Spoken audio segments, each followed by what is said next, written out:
नमस्कार, जय हिंद दोस्तों। बात करेंगे हम लोग यूकेपीएससी मुख्य परीक्षा 2021 के लिए हिंदी का अध्ययन कर रहे थे और आज का जो टॉपिक होने जा रहा है वह है क्रिया। आपको बता दें यह सब एक बहुत महत्वपूर्ण टॉपिक है और यहाँ से लगभग सभी एग्जाम में प्रश्न आते रहते हैं। और मुख्य परीक्षा की बात करें तो यहाँ 2 से 3 नंबर या 4 नंबर का प्रश्न आ सकता है।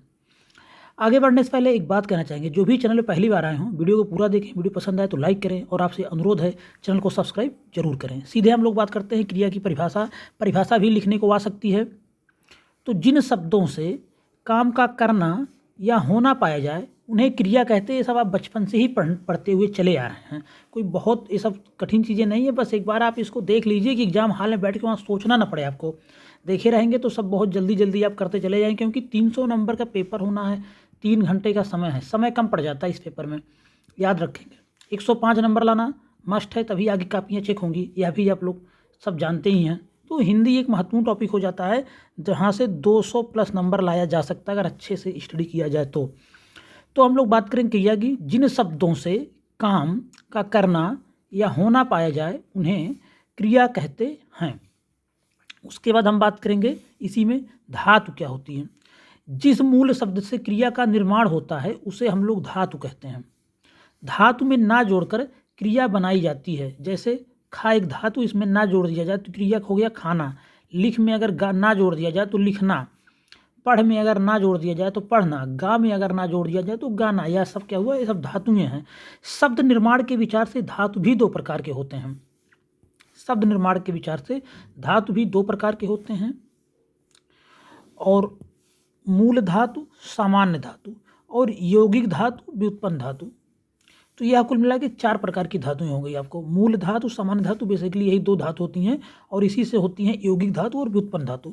जैसे पढ़वाना, बुलवाना, यह सब कहीं ना कहीं से उत्पन्न होती हैं। हम बात करेंगे मूल धातुओं के बारे में।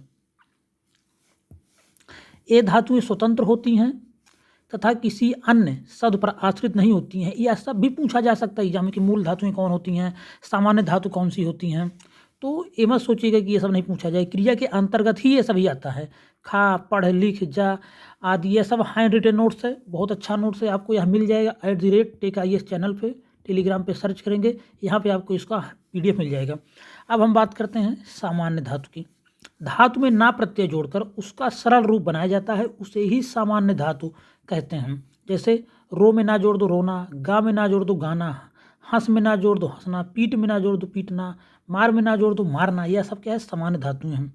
यौगिक धातु, यौगिक धातु को प्रत्यय जोड़कर बनाया जाता है। परिभाषा याद रखिएगा, उत्तराखंड पीछे से परिभाषा भी पूछी जाती है। खाना से खिलाई, लिखा से लिखाई, तो इन सब में क्या हुआ, प्रत्यय जोड़े गए हैं। व्युत्पन्न धातु के बारे में बात करेंगे। सामान्य धातु में प्रत्यय लगाकर या किसी कारण से जो परिवर्तन किए जाते हैं उसे व्युत्पन्न धातु कहते हैं। जैसे पढ़वाना, कटवाना, दिलवाना। सामान्य धातुओं में प्रत्यय लगाकर किसी अन्य कारण से जो परिवर्तन हो जाता है उसे व्युत्पन्न धातु कहते हैं। बस थोड़ा सा देख लेंगे परिभाषा इन लोगों की। अब हम बात करेंगे क्रिया के बारे में। रचना की दृष्टि से क्रियाएं 2 प्रकार की होती हैं। पहली बात तो जान लीजिए, रचना की दृष्टि से अगर पूछे तो क्रियाएं 2 प्रकार की होती हैं। कौन सी, रूढ़ क्रिया। कौन सी क्रिया हो गई, रूढ़ या मूल क्रिया। जो क्रिया धातु से बनती है, क्योंकि धातु का अर्थ ही मूल होता है। जैसे खाना खाया, खाती, खाऊं, खाएं, खाऊंगा, खाएगा। तो जो क्रिया धातु से बनती है वही है रूढ़ या मूल क्रिया, क्योंकि जो धातु होता है उसका अर्थ ही मूल होता है। तो यही इतना इसकी परिभाषा हो गई। 2 नंबर में आ सकता है, क्योंकि 2 नंबर का जो प्रश्न होगा 20 वर्ड में ही लिखना है, तो याद रखेंगे। रचना की दृष्टि से क्रियाएं 2 प्रकार की होती हैं। यहाँ से आपके लिए बहुत महत्वपूर्ण टॉपिक हो जा रहा है। उसके बाद खाऊंगा आदि में एक धातु विद्यमान है, खा। यही खा धातु है। जैसे खाना में ना जुड़ गया, खा में या जुड़ गया खाया, खा में ती जुड़ गया खाती। तो देखिए इसमें धातु कौन सी हो गई, खा एक धातु है, इसी में जुड़कर बन रहा है क्रियाएं। उसके बाद हम बात करेंगे यौगिक क्रिया के बारे में। यौगिक क्रियाएं दूसरी हो गई।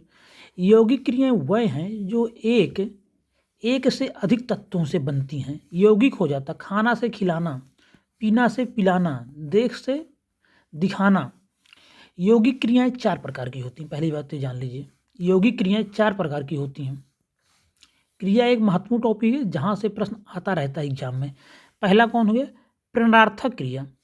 जब कर्ता किसी कार्य को स्वयं ना करके किसी दूसरे को कार्य करने की प्रेरणा देता है तो उस क्रिया को प्रेरणार्थक क्रिया कहते हैं।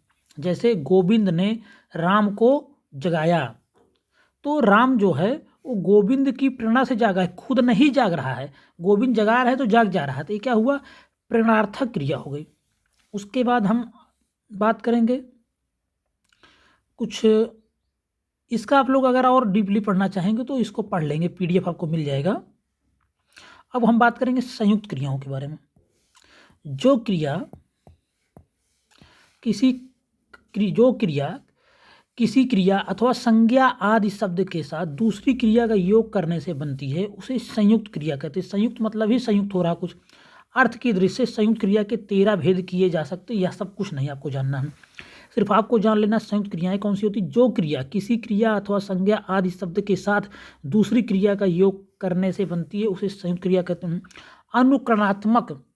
अनुकरणात्मक क्रियाएं, किसी वास्तविक या कल्पित ध्वनि के अनुकरण में हम क्रियाएं बना लेते हैं। जैसे खटखट से खटखटाना, भन से भन। चौथा हो गया नाम धातु क्रियाएं। जो धातु संज्ञा, सर्वनाम या विशेषण से बनती हैं उसे नाम धातु कहते हैं। जैसे हाथ से हथियाना, बात से बतियाना, तो यह सब क्या हो गया? सब नाम धातु क्रियाएं। तो यही 4 प्रकार की क्रियाएं होती हैं।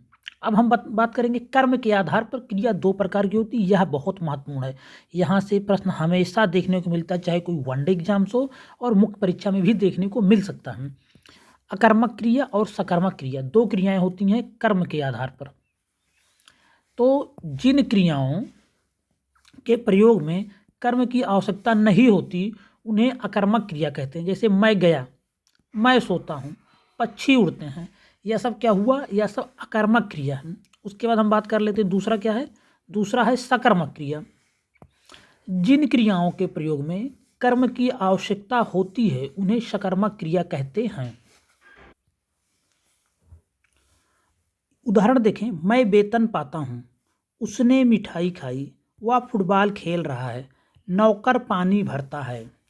तो सकर्मक क्रिया और अकर्मक क्रिया पहचानने का सबसे आसान तरीका है कि कर्म जो अकर्मक होता है वो बहुत छोटे छोटे शब्द होते हैं, जो सकर्मक होता है वो बड़े शब्द होते हैं। पहला तो यह एक मतलब कि जनरली एक फार्मूला हो सकता है पहचानने का अगर आ जाए तो।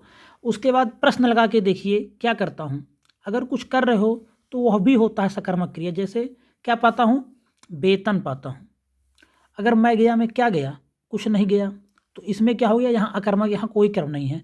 तो अगर प्रश्न किया जाए कुछ निकल आए तो वहाँ पर भी सकर्मक क्रिया ही होती है।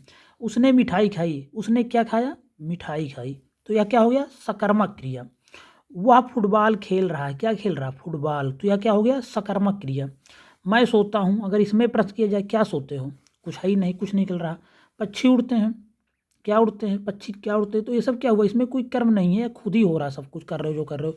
तो क्या हो रहा है? इसका सारा प्रभाव खुद के, पक्षी उड़ा तो उसका सारा प्रभाव पक्षी के ऊपर ही पड़ा, तो यह अकर्मक है। अकर्मक को आप जान लीजिए छोटे शब्द होते हैं, सकर्मक में बड़े शब्द होते हैं। प्रश्न करने पर अकर्मक में कुछ भी नहीं मिलता है, सकर्मक में कुछ ना कुछ मिलता है। सकर्मक क्रिया के भी कुछ भेद होते हैं, जैसे एक कर्मक क्रिया, द्विकर्मक क्रिया, अपूर्ण क्रिया। एक कर्मक क्रिया के बार जिस क्रिया के केवल एक कर्म के पूरे होने का पता चलता है वह एक कर्मक क्रिया। जैसे वह रोटी खाता है, क्या खा रहा है? रोटी। श्याम टीवी देख रहा है। पूर्ण द्विकर्मक क्रिया, 2 कर्म यहाँ से पूर्ण हो जाते हैं। जैसे पहला कर्म होगा प्राणीवाचक, दूसरा कर्म होगा निर्जीव। सोहन ने गुरु जी को प्रणाम किया, नर्स रोगी को दवा पिलाती है। अपूर्ण क्रिया, जब क्रिया के होते हुए तथा क्रिया और कर्म के रहते हुए भी अकर्मक और सकर्मक क्रिया स्पष्ट अर्थ ना दे तो वहाँ पर अपूर्ण क्रिया होती है। इनके अर्थों को पूरा करने के लिए जिन शब्दों का प्रयोग किया जाता है उसे पूरक कहते हैं। जैसे महात्मा गांधी थे, तुम हो, यह सब क्या हुआ? अपूर्ण क्रियाएं हैं। तो इस तरह से आपने देखा आज कर्म के आधार पर क्रिया। यहाँ से प्रश्न आ सकता है UPSC मुख्य परीक्षा या अन्य परीक्षाओं में हमेशा प्रश्न आता रहता है, अगर आपने एग्जाम दिए होंगे तो देखा होगा। उसके बाद आपने यहाँ से एक महत्वपूर्ण टॉपिक देखा है कि क्या देखा है, रचना की दृष्टि क्रियाएं 2 प्रकार की होती हैं, यह भी महत्वपूर्ण हो सकती हैं, रूढ़ क्रिया और यौगिक क्रियाएं। ये 2 क्रियाएं हैं रचना के आधार पर, कर्म के आधार पर और रचना के आधार पर आपने क्रियाओं को देखा। उसके बाद हमने धातुओं के बारे में देखा। तो इस तरह से यह वीडियो भी समाप्त हो रहा है। वीडियो अगर आपको पसंद आया तो उसे लाइक करें और चैनल को सब्सक्राइब करना ना भूलें। धन्यवाद।